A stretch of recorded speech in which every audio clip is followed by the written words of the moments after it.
Thanks. Put my sunglasses on. Hello, everyone. I want to welcome you to East End Books, Ptown. Hard to believe the summer is over, isn't it? It's after Labor Day, and you know, I was saying earlier to Julia, we never know what to expect after Labor Day for any kind of events, but I think this is a really nice crowd of people. Yeah. Sorry. This is a very nice crowd of people that are here for poetry, which has a special place in my heart. I was for years the publisher of the Anhinga Press, nonprofit. Probably a lot of you might have known Kelly Groom when she was here.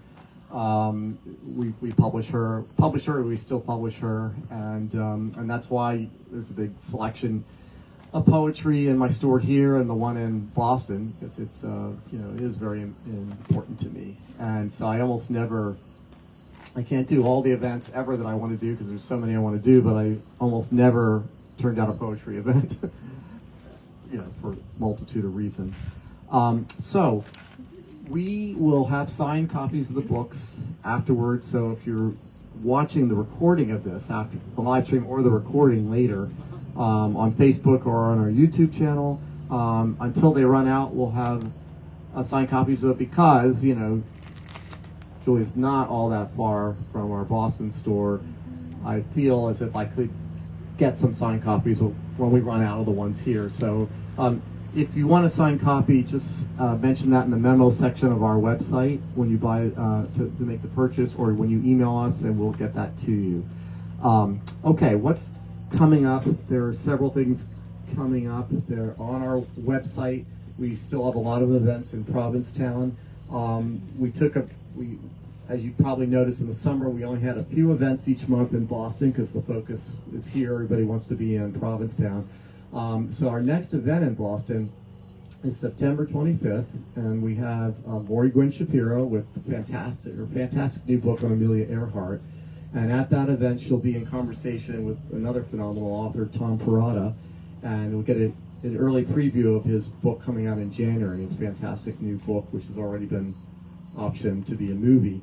And then those other events you'll see on the website, and things that are still being put on our website for both here and there.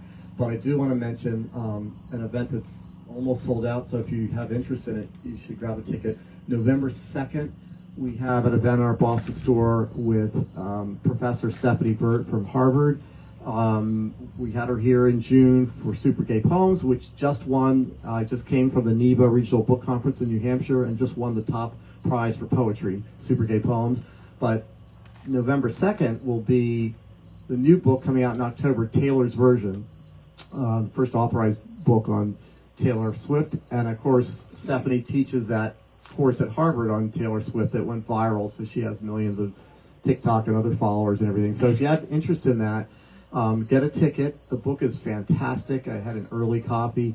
And we're going to have a little party afterwards, right next door at my friend's new place called The Block at Woods Hill. It's a really cool wine and tapas bar. So I hope you'll join us there. So the next big thing that's happening here in Ptown is the fantastic annual Provincetown Book Festival.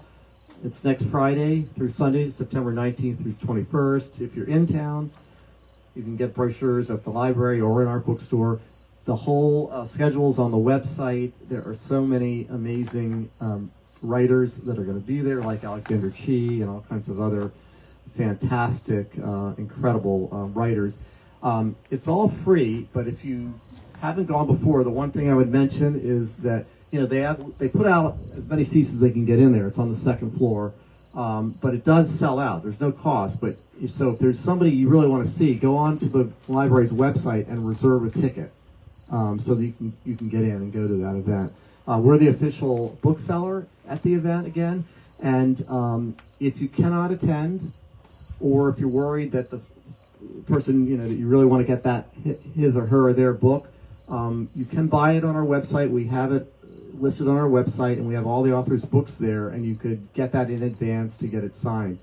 And if you're watching again, recording or live stream at some point, and you go on their website, you're thinking, I really want a signed copy of one of Alexander Chee's books, you can buy that on our website. They're all listed, and then we'll get it signed and we'll ship it out. So we hope to see you there. So, again, now I'm so thrilled to have Julia Thacker here with her fantastic new book of poetry, To Wildness, which is a winner of the 19th annual Anthony Hecht Poetry Prize, chosen by Paul Muldoon. This is an incredible book. It's one that it's one of those books that you can't stop reading, but at the same time, you don't want to go too fast because you really want to savor these poems and you want to think about it. And if you haven't seen it already, you will see that when it comes out. We have a big full biography on our website. Julia's remarkable career up to this point. And I do want to say that in addition to all the many awards and residencies and classes she's taught, I have to mention, of course, since one of the most special places in the world is the Fine Arts Work Center here in Provincetown, that of course she was a fellow, received a fellowship at the Fine Arts Work Center, and that's what first brought Julia to Massachusetts, and of course still here, and has been writing for years and has had fellowships from the Bread Loaf Writers Conference, Yaddo, and many others, and you can see all that again on our website, the event page. Fantastic book of poetry. I know that a lot of people and other friends are tuning in, and perhaps Kelly Groom was going to try to tune in as well. And I look forward to listening to you. And as always, at the end there'll be a Q&A, so if you have to say what your questions, and then there'll be a book signing after that. And I have to just say one thing. Keith, it is very good to see you. Another phenomenal poet and writer who I haven't seen in a while. He's a great person, and we're really glad that you're here. So without further ado, Julia Thacker, To Wildness. Thank you so much, Jeff. And thank you to East End Books for having me. I want to thank you for all you do for the literary community, both here and in his fantastic new store in Boston at the Seaport near the ICA. It's another really special place. I don't know how you do it all, Jeff, but somehow you do. And I also have to mention before I read the Fine Arts Work Center, because I'm here once again for the returning residency program. I was first a fellow here a long, long time ago. But I can say in all honesty that the Fine Arts Work Center really made my writing life possible, and I owe them so much. So, you know, I've given several readings since my book came out in March, but this is one I have to say that's really special to me. I really looked forward to this, to bring these poems back to Provincetown. So, Julie? Yes. Right up to the mouth. Okay. Having a hard time hearing me? All right, I will speak up and hold this closer to my mouth. I should also say that my family has very deep roots in Appalachia, specifically Harlan County, Kentucky. And my parents were both born and raised there. We actually go back for generations. I spent part of my childhood there and was constantly, visiting. Spent a year there when I was 16 with my grandparents. So as you can imagine, I know from moonshine. I know from stills and moonshine in jars. And I've now lived on the East Coast, for I guess most of my adult life. And lately, I find people are offering us so-called artisanal moonshine. With, fig infused with top notes of vanilla, that kind of thing. And I'm pretty polite, and I just say, oh, thank you. That sounds great. But, secretly I think it's pretty funny. So I had to write a poem called Artisanal Moonshine. I alone refuse to be baptized. My cousins thought I was going to hell, but I only moved to Massachusetts, where snows are biblical and thinking is the local prayer. I live with a man who can't sleep. He reads the French surrealist aloud until sunrise. his voice a field stubbled with hoarfrost. Frost, a silver word, pewter of pilgrims.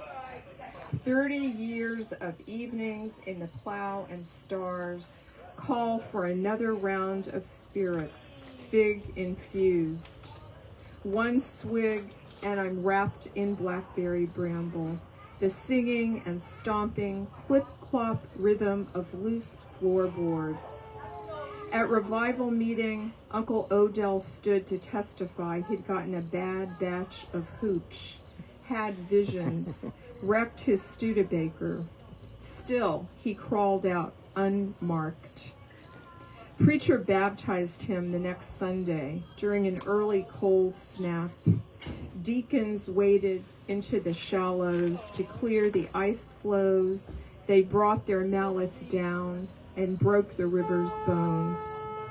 A last swallow and my name dissolves in silt. When the bartender brings the check, I'm apt to sign Verda, Aunt of the Lazy Eye. I have my mother's fear of water, and the maps of our palms have gone unread.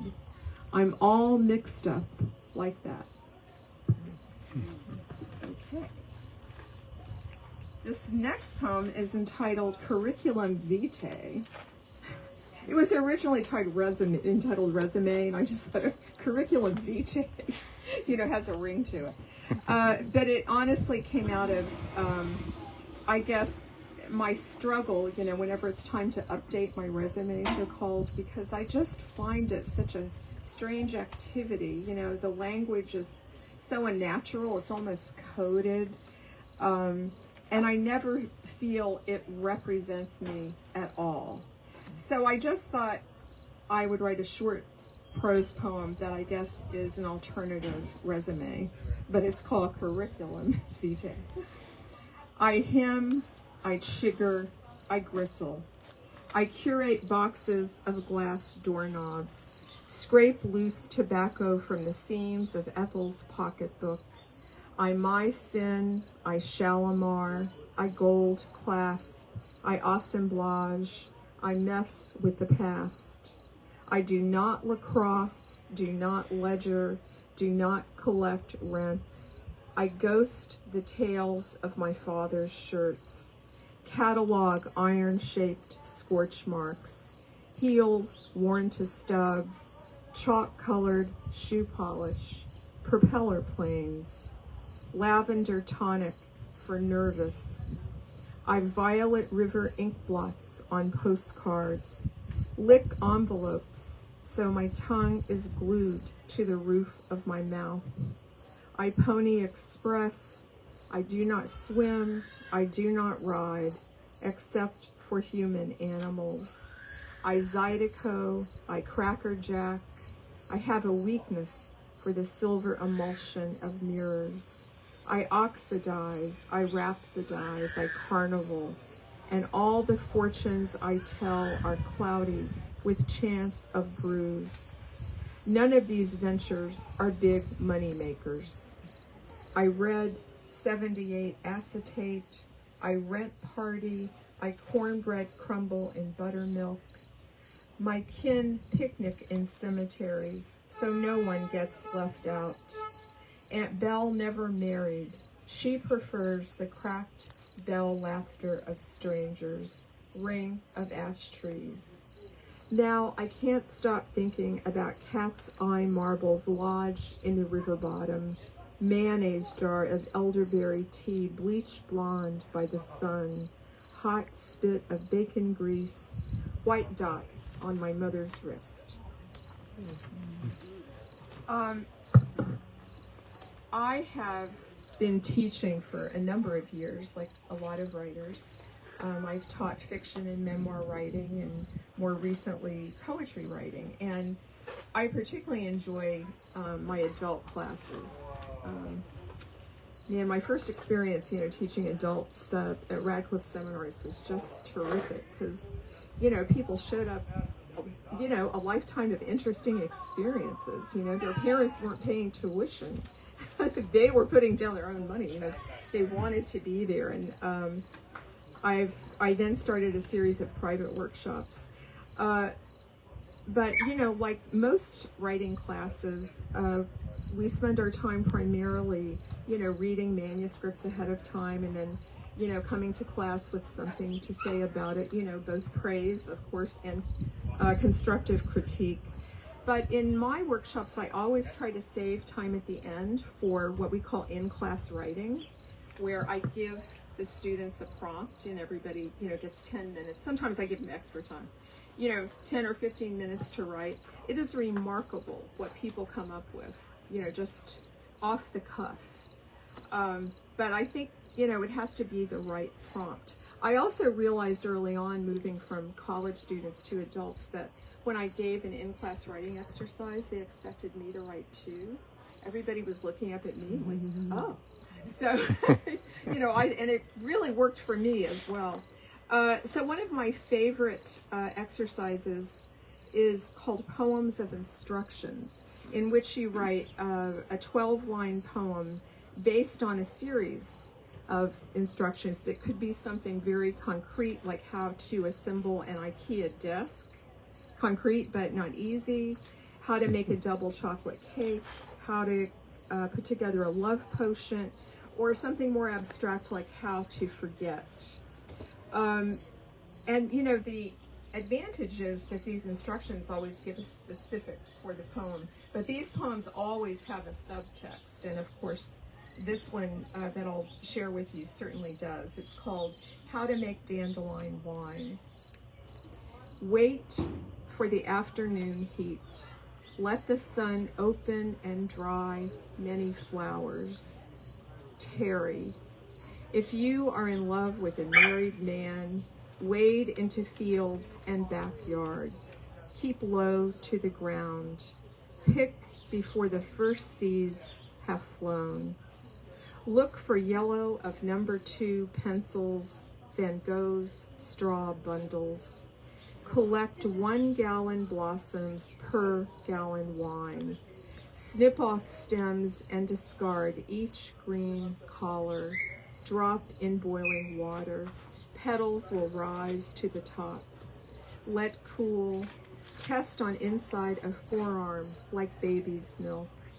Add 4 cups sugar, cake yeast, zest of lemons. Cover with clean t-shirt. About 2 weeks, long enough to forget his hands, a balcony, butter-colored towels. And I have another poem of instruction. This one is a little bit longer. It's called A Guide for Caregivers. I actually hadn't written poetry for many years. I did write and publish poetry in my 20s and early 30s. But about 10 years ago, both my elderly parents were failing, and they were unfortunately in separate assisted living homes, but in the same town. Got very complicated. And I, was living in Massachusetts, so I was on planes, quite a bit, as you can imagine.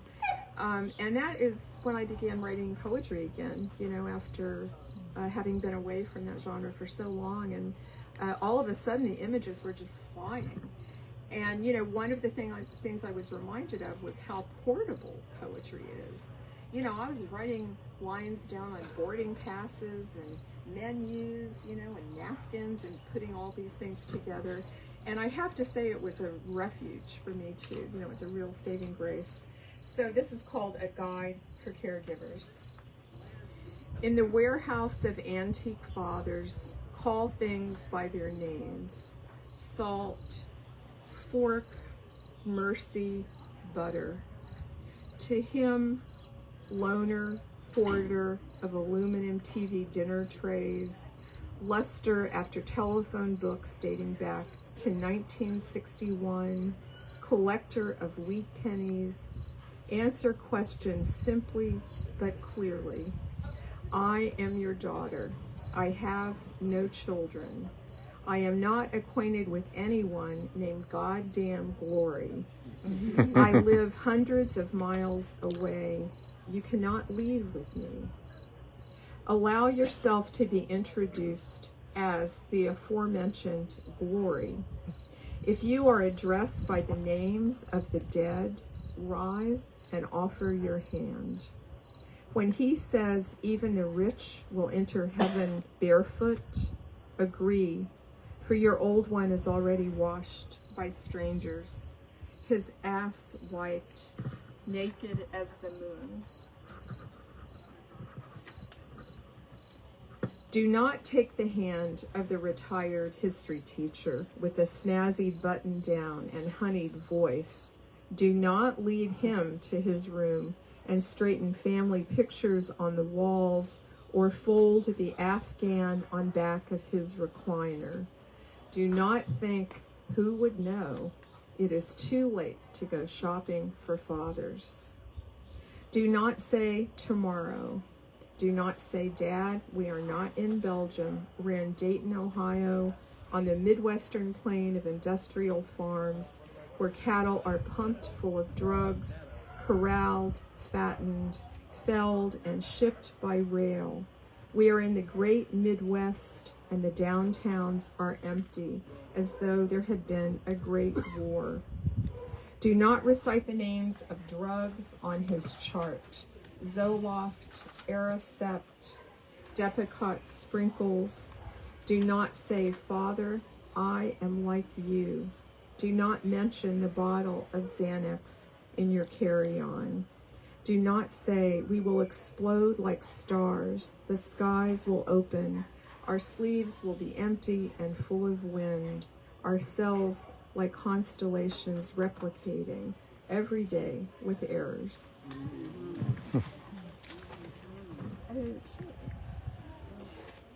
So now I'll turn to another short prose poem, which I guess I could describe as an ancestral poem. I am a big fan of the Henry Louis Gates show on PBS, Finding Your Roots. I love that show. I'm just, always interested in family pictures and histories and, the documents they find and the DNA tests. And, so I guess I did my own little version of Finding Your Roots, and this is called Grass Soup.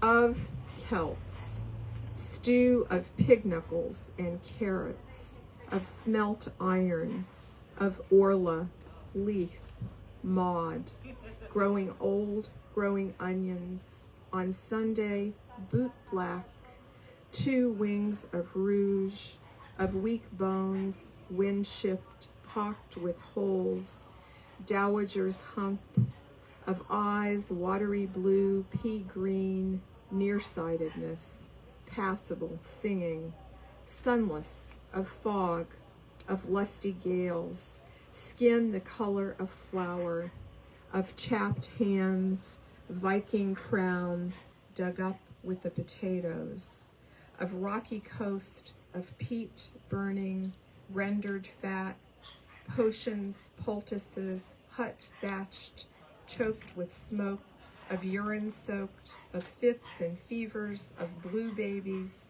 of limbo, laid out in the parlor, nickels for eyes, of whiskey breath, blackouts, bottles jangling, of bobbin lace, twins apace, 7 children abed, of cabbage farts, notes stashed in straw, of boiled laundry, work shirts, their sour moons of sweat, of fiddles, of tricked knee and long prayers, of haunt and pestle of thee. Okay. I'll also share with you that I'm sure, like many or most people here, at the height of the pandemic, of course we all had to slow down.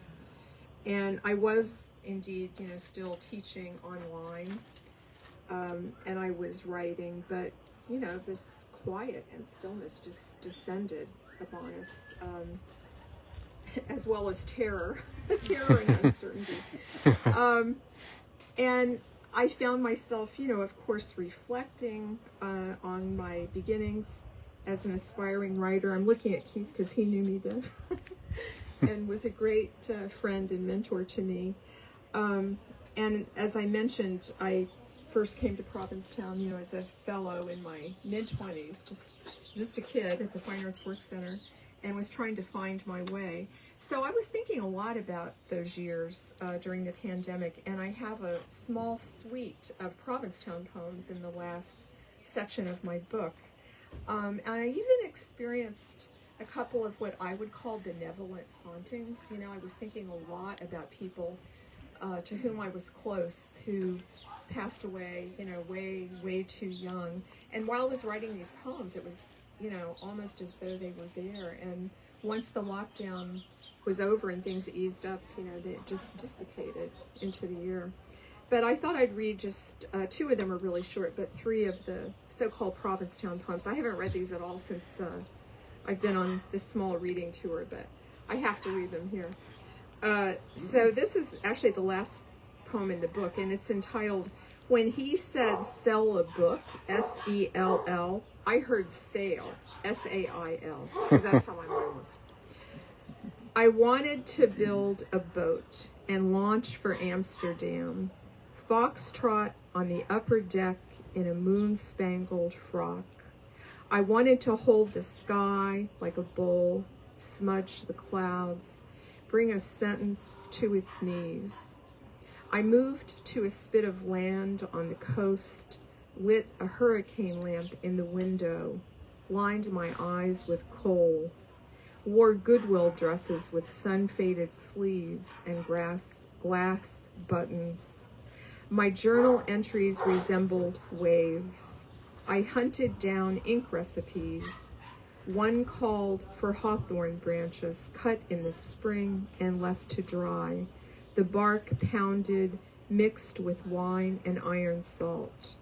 I pedaled my bicycle through the fishing village, buying bread in the Portuguese bakery, met a scalloper and refused to kiss him, beards not to my taste.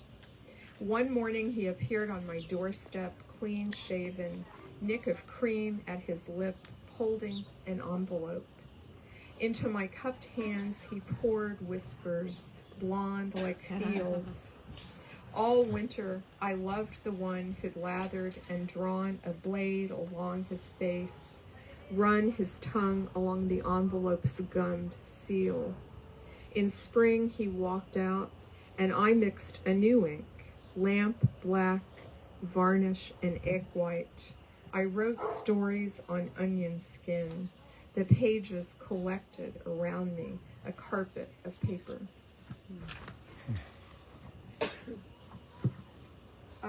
And the next poem, I think I could probably consider an ode to bathtubs. I love bathtubs.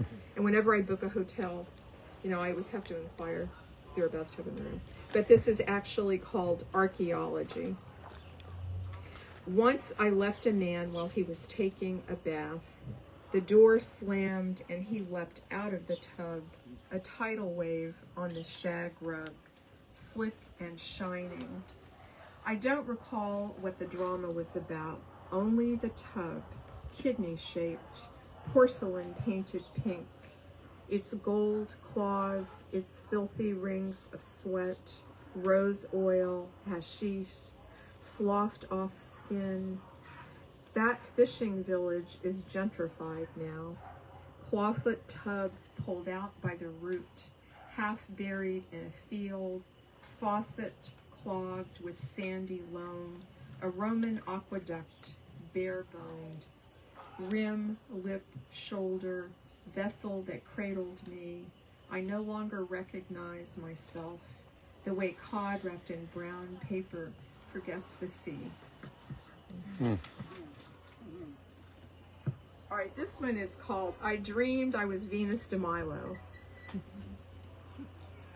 I dreamed I was Venus de Milo. A scatter of crows came to me, and I could not refuse them. Lighting on my shoulders, shit pearled on marble. Sea goddess Amphitrite, they spoke my true name. Again, in the seaside bungalow, I wake to the note you left. Playing chess, X, code for shooting up behind Spiritus. typing visions all night. At blessing of the fleet, you wrapped yourself in the flag of Portugal. You would be 60 now. I'm sick of, in memory, fluted urns, kabuki white bikes on the path to the post office. You promise to haunt me, and you do. Some nights you're a no-show, and I am left with today everlasting gift baskets of pear and Asiago. Remember that night at the surf club? Since then, I've changed, but my eyes are blue-green still. So, I just have two more. And this next one is called cento, which is a very specific form. And in a cento, rather than working from one's own original words, you go through a series of poems by any poets, that you choose across time. I think it always makes the most sense to focus. You might, for instance, be working from the poets of the New York school. In my case, I really love the French surrealist, so I was working with poems by the French surrealist, of course, in English translation, including André Breton. And what you do is it's really like quilting or collaging. It's more like a collage art. You take like an image or a few words from this poem, perhaps a whole line from this poem, and you mix them and match them, and you make something brand new. And of course, you always attribute the sources at the end of the poem. And this goes back to Provincetown again. One of my best friends in grad school was the fiction writer Alex Laundress, who, when I was living in Provincetown, was living in New York, and he would come to Provincetown, quite a bit, and escort me to tea dances and bring me books, and he was very glamorous, I must say. But I just, adored Alex, and he came by once, and I had, a little job, and I was out to lunch, so he left this book that he had found in a used bookstore for me, and it was an anthology of the French surrealists. And he just said, I saw this and just thought you'd like it. And he sadly passed away in the early 90s of HIV, AIDS, and all I have of Alex now are his letters, which I will, always keep, and this anthology, which is never too far from my desk. And I've moved house many times since then, but I've never kept this book packed away. So during the pandemic, I decided I would like to try to write a cento, and that I would use this huge anthology that's like a doorstop that I had gotten from Alex. So I did that, and I've never been so happy to be at work on something, because I did kind of feel him there with me. So the only words that are actually mine here are in the title. I call it Love Sick Cento, but all the other words I've taken from the French surrealist, and I think 12 poets are represented here, several poems by 12 different poets. And remember, they're surrealists. So. Love Sick Cento. If only I were a root of the tree of the sky, if only I were the marrow of the alder, or else the goodness in the sugar cane of the air. Whiteness is changing itself into a sugary death, the broad-shouldered block of ivory, the word Creole all clad in cork. And the forest, when I began to enter it, started out with a tree with cigarette paper leaves. The key sings in the door of the unknown room because of the marvelous blindfolding bandage, which is mine in this blind man's buff of rending and parting. It was a good thing you abandoned the wind, the red-headed waitress, God dying on Friday and revived on Sunday, fruit of 20 centuries, and the odor of orange trees. Your bed stretched out across the very sky in the wineskins of full-blown sheets, which must today be pure azure like a flag, the door bursting open and shedding oceans. Let's set fire to the city, so the carousel mermaids burn, the color of their cheeks becomes still brighter. Flames parading in a proud pavane among roses, the concierge will be looking the other way, reminded of an entire forest of evergreens in a keyhole.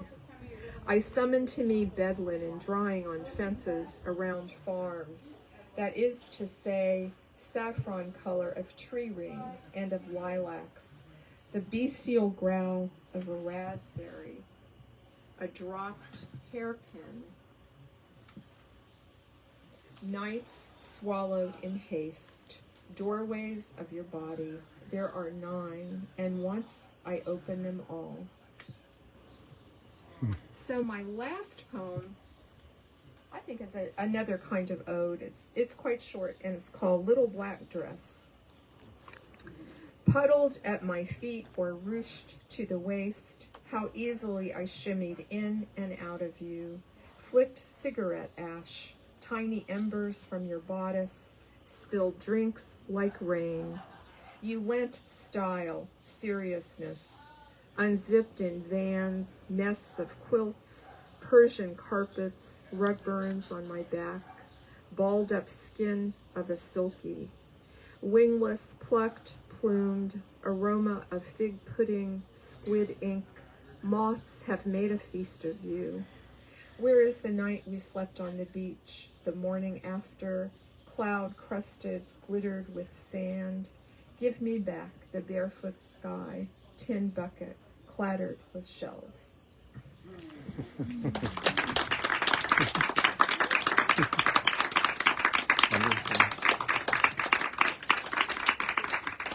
Now, Jeff tells me this is Q&A time. If we have a question or two from the audience, I'd be happy to answer it with them.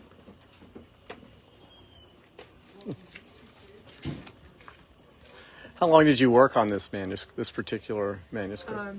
I can give you an exact answer because I really started writing poetry in earnest again in January of 2014. And of course, you know, I'd say I worked on it for about 10 years altogether, because, you know, it once the book is accepted, it takes a while, you know, for the publication to happen. Right. Great. Yeah. I think you have the question back there. If you could repeat it when it's asked. Talk about the process of assembling and arranging the poems into a form, into a book. Yeah, I can talk about how tough it is, how challenging, because, you know, there are many books of poetry today that we call project books, you know, that have one overarching goal.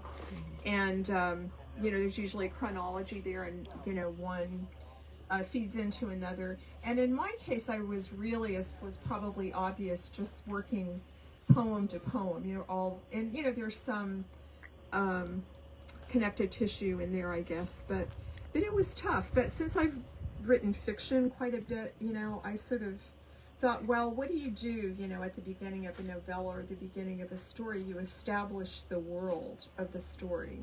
So I began there. I thought, you know, I'll open with some of the poems I wrote first about my connections to Appalachia, you know, my parents' illness and that kind of thing, and, you know, also tried to mix it up a little bit to vary it. And then I have a long kind of experimental sequence, if you will, and that's in a section by itself. And then, you know, the third section was something else. And then there are a lot of ghosts in the book, I have to say.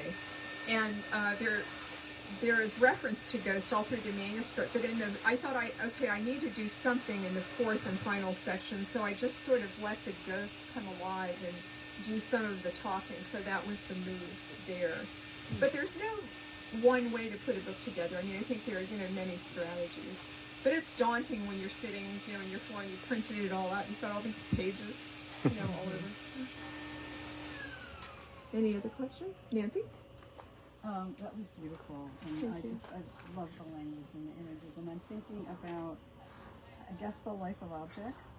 I'm just, even underneath the drafts. And I wonder if you could speak a little bit about that, about the role of objects in developing your poem. Sure. What's the question? Nancy's asking about the role of the life of objects in the poems. And yeah, I think my work has always been image driven, both the fiction and the poetry. It's just how I think. And to me, it is, and I think should be, it's what I tell my students, a very tactile art. And I know people who've studied with me for a while get really tired of hearing about how we should use the five senses. And not just any, detail, but I think the odd detail is often on the page the most resonant. And I like to talk about resonant detail, detail that is well chosen and kind of resonates with the feeling, of the poem. So for me, as a poet, it really does come down to the image, to the thinginess of the experience. So yeah, I mean, the image and objects are very important and very resonant to me, both in my life and, on the page. Great question. Anybody else? Got somebody there. Hi. Hi. Sorry, I had her away. So the loud noise. I really love that CV poem so much, and I was just thinking how that would be such a great exercise to give to students, so they could, see your example and then do their own CV poem of those more vulnerable parts of ourselves, like the opposite of my CV. Yeah. And that's what I felt. I was like, oh, that's the opposite of my CV. That's my real self. Yeah, it's the opposite of mine too, I can tell you. That's a great suggestion. I'm always trying to come up, as I said, with prompts, and I haven't used that one yet, so thanks. I'll try it, yeah, because I think it would work, and you can do it in a very short space. That's a great idea. Yeah, I agree. Yeah. I have a comment. Linda? Yes. Repeat the comment when you, So or Julie and I summarize were it. fellows together at the work center. And one of the things that I found most engaging about the experience was being in the company of writers. And I think that we connected because Julie is such a, her work had so much physical, visual, tactile qualities. And I think I remember one time we were going to Hyannis to do our laundry, because we didn't have a laundromat, so we used to take the bus. This was back in the day. Yeah, to do laundry, and she's on the bus, like making little notes, about imagery. And I thought, this is like having a sketchbook, it's sort of like this sort of parallel process. So seeing you back to poetry again has been really wonderful. Oh, thank you. Thanks so much. I never thought I'd come back to poetry, but I think poetry sort of chooses you. It sort of descends in a way. I didn't choose it; it chose me. But I'm happy that it did. I know I'm supposed to repeat the questions, but that was That's that was I a think comment. she was nice and loud, and there was no Oh, other good, distractions, good. so that was good. No interference. So any others before we? Brother. Uh-oh. No problem. Yes, still going good. Thank you. So we'll have book signing. I did want to mention one thing before everybody goes. And if there's books inside you can buy if you want to come out here. I just wanted to mention, I'm not going to flip the camera around, but it's just so we'll look at our wonderful author, that it has been, I'd say, a tough week for our little town in Provincetown because we lost a wonderful person, Chuck, who many of us who live here year-round knew very well. And he was just one of those people that was, I think, quite brilliant, always had a smile, always had a moment for people. And I was away. I just returned, last night. So it was hard to be away when this happened. So I'm just putting that love out to Chuck's family, his biological family, and his family in Provincetown, who we all really love. He most recently was an extraordinary bartender at Helltown restaurant across the street. and just a lovely human being. So I just felt like I wanted to put that out there and say that I'm thinking about you, and I feel that he is one of our guardian angels looking out after us. He's a part of Provincetown. So anyway, thank you for indulging me for a moment to mention Chuck. And thanks again for coming. Appreciate it.